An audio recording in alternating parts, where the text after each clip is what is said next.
I met this guy. Guys, cheers. And the thing is, it's so true what they say. It happens when you least expect it, Jen. Well, it was just one date. You can't really tell that much from one date. It was like one of those movie moments when our eyes met. Well, I was just a little surprised when I saw him in person because he looked different than his profile picture. Very different. It was just like a rom-com. And I'm a kindergarten teacher. You know, the women always are in those. As in, yeah, his profile picture wasn't actually of him, but the guy whose picture he chose was really hot. Super handsome. So he has great taste in guys. It was just so easy. Time flew by. Like 15 minutes went by like whoosh. No, the thing is, he's actually really great. He was just so interested, and attentive. He kept getting me wine, like making sure my glass was full. And we were just like talking and talking and talking. And we were talking about art, about Elizabeth Peyton, my favorite, her portraits, which he had never seen. I mean, not like great in like the traditional sense of the word great. And it was the cutest thing. He said, I'm in finance. I know nothing about art, and I have no interest in it whatsoever. But yeah, he's great. So cute. His upbringing. He grew up with his mother. His father left when he was 5. His father wasn't 5. Mark was. I had been making Christmas decorations, right? Okay, with the kids at work that day. So I had all this glitter stuff on me, and he kept like picking it off of me. Almost like caressing me. Oh, I mean, I grew up with a single mom, so that's already common ground. So that is interesting. The other thing. So we hung out for another 15 minutes.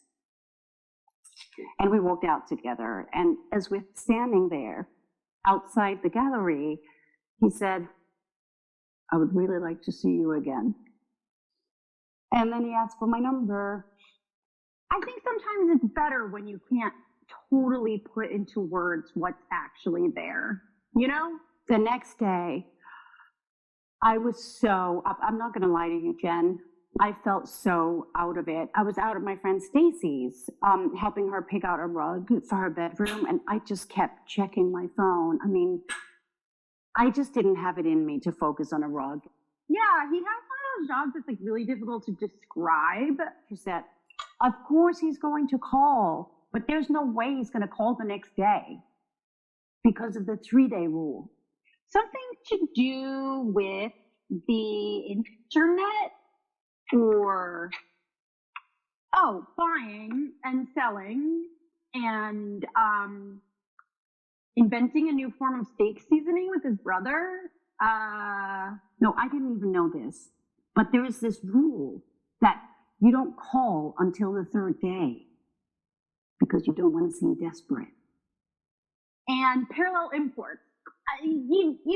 I don't know, it was really difficult to follow, but who can really explain what they do anyway?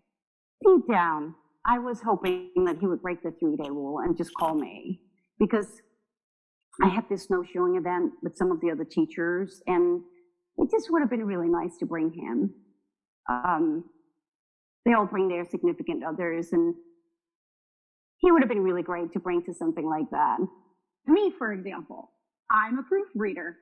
What do? I don't read proofs. I think he would have gotten along so well with everyone, and like with my family, for Thanksgiving. I mean, yes, I could explain it if I needed to, but I just think that some certain jobs are like more fluid, I guess. That's like almost a year away. So no, I just let all of that go. And I went snowshoeing on my own. No, you guys, what does it matter anyway what he does or does not do for a living? It shouldn't be about that. It's about who you are, not what you do, right? Monday morning, and I just woke up feeling so anxious. I really did, because, this was the day, the third day, and I'm like, is he going to call during the day, or is he going to wait until the evening? Celebrate fluidity. It's just, I knew Monday was going to be such a hectic day at work, The kids are always more needy on Mondays, and so I can't be glued to my phone,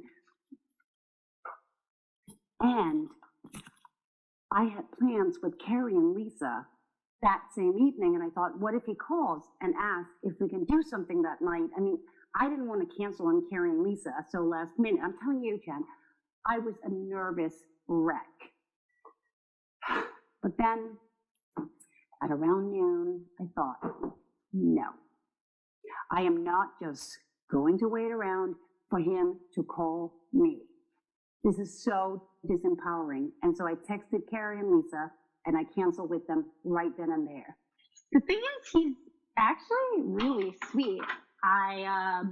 But then after work, it was almost like 8 o'clock by the time I got home, because, I didn't want to take the subway home.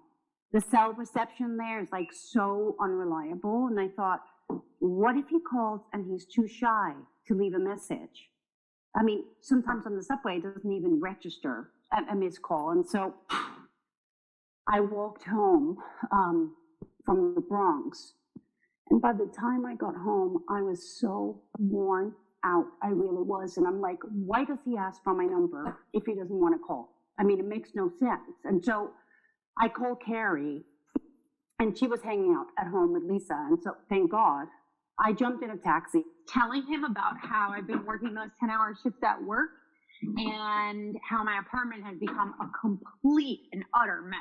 I mean, yeah, and he offered to come clean my apartment while I was at work, which, who does that? I mean, it's really sweet. And Lisa said he probably went away for work. Lots of people are traveling now. And obviously he doesn't want to call from Japan. Yeah, of course I didn't let him. I'm not gonna, it was just our first date. I don't even know the guy. I'm not gonna give him the keys to my apartment, tell him where I live. And then came Wednesday, and I woke up with a pit in my stomach. I really did. And I thought, if he is in fact in Japan or whatever, then I hope he gets back soon and calls me, because I'm honestly going a little crazy here. So I called my friend Allison as I was walking to the Bronx, and we had a long talk. It is sweet, you guys. Or as Allison put it, feel intimidated by me. I guess I may have come across a little bit intimidating the night we met, telling him what I do. We've all become so cynical now. We don't even allow for true kindness. It's like we're always deeming things we don't understand as weird or creepy, or I didn't mean to flaunt it, my artistic vein or whatever, but I had all that glitter stuff on me, and so I felt like I had to explain. Yeah, just really, really creepy. And he's in finance. He's a managing director for some international bank. So for him, the arts is a completely unknown, hence intimidating territory. He was happy. I mean, that's a rare quality these days. Who's actually happy right now? And Christine, she's a secretary at the school.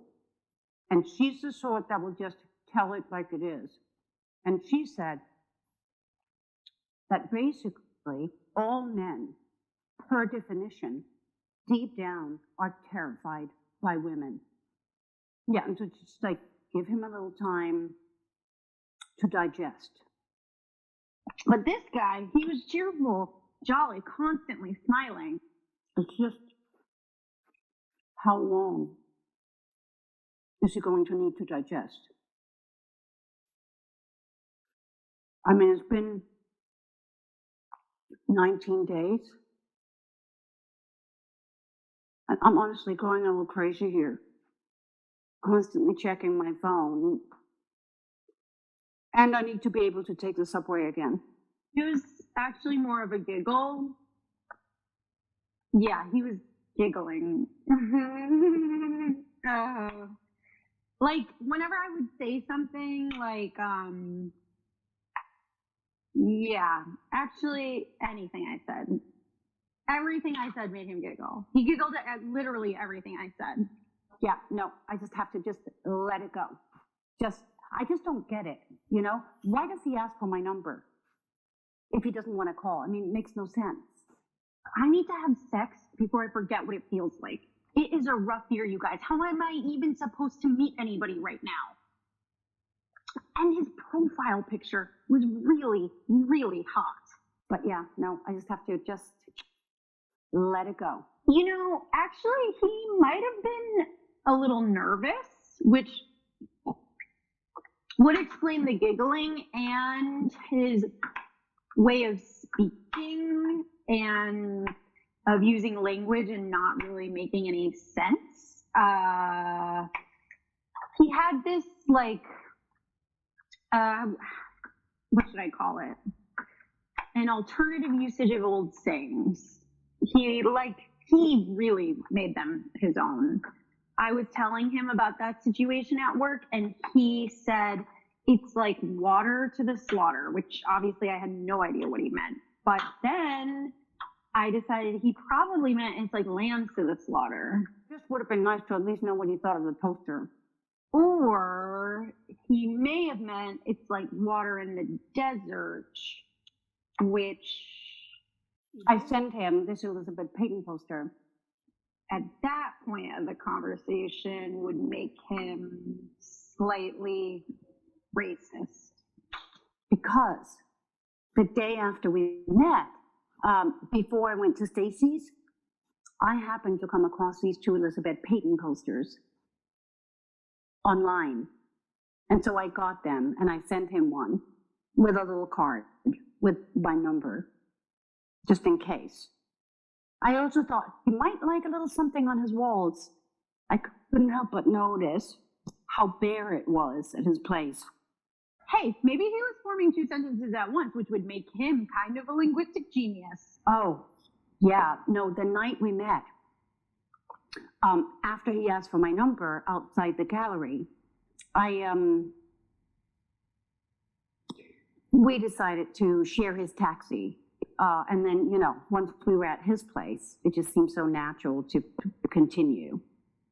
Look, I'm not like looking for the captain of my debate team or anything. I can talk to people at work on my lunch break. No, we didn't. Not technically. So fast. Well, he actually seemed rather confident when he was saying his little pearls of wisdom, like, you can't trick an old dog to teach. And here's the thing, another thing, and I hadn't even thought of this until I spoke to my friend Barbara. I left in the morning, which she said can read as a rejection, especially after being intimate. Don't shoot sleeping dogs. Yeah. It's just, I didn't know what to do. I tried to wake him.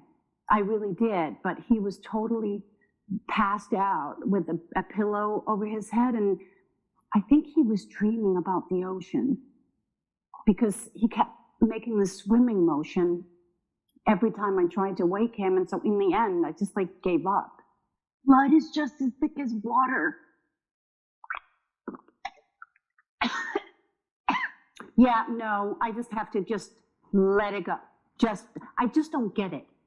You know, we had such a connection, but no, I just have to just let it go. Okay, I'm just gonna have sex with him one time. Stir things up a little, you know? Oh. Oh God, no, I can't. Just the thought of it makes me cringe. I'm just going to send him the poster, the second poster. I just don't want it to go to waste.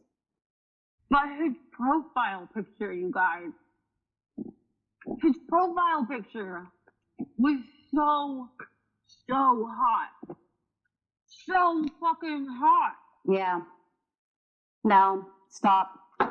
No, I'm just going to let it go. Rolling Moss is full of stones. You guys. Oh God, you guys. He was a lunatic. A complete and utter lunatic. And he's a total bore, you guys. That's actually a rare combination. Letting it go. Oh shit. Gone. Bottle Edwards, spare the child. I'm just going to send him the second poster just for closure. I'm just going to be like, that's it. Here you go. Thought you might want this. Let me know how you like it. End of story. Closure.